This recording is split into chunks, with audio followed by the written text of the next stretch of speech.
হাদিস মানলে যে কি পরিমাণ বিভ্রান্তিতে পড়তে হয় তার জ্বলন্ত উদাহরণ চলুন আজকে দেখি। আমরা হাদিস নিয়ে কথা বলি। হাদিস মানে মনে করি আমরা নবীজির কথা, বাক্য, কর্ম এবং মৌনসম্মতি। ভালো কথা। এখন নবীজির কথা, বাক্য, কর্ম এবং মৌনসম্মতি, এইটার পেছনের বিষয়টা কি? পেছনের বিষয়টা হচ্ছে আল্লাহ তাআলার কোরআন। আল্লাহ কোরআনে সুস্পষ্টভাবে বারংবার বলে দিয়েছেন, নবীজি তাই বলেন যা আমি বলে দেই। নবীকেও বলেছেন আপনি তাই বলুন যা আমি বলি।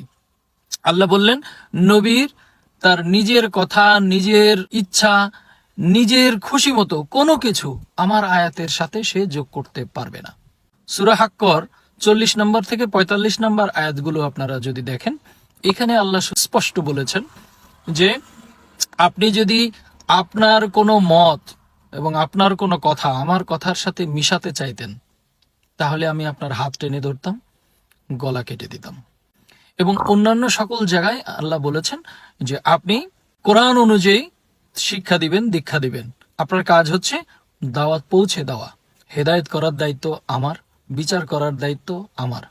তো সেখানে আমরা যারা মনে করি হাদিস মানে হচ্ছে নবীর আলাদা কথা আর কোরআন মানে হচ্ছে আল্লাহর আলাদা কথা, তারা আসলে এই ব্যাপারটা আমরা বুঝি না, না বুঝে ভুল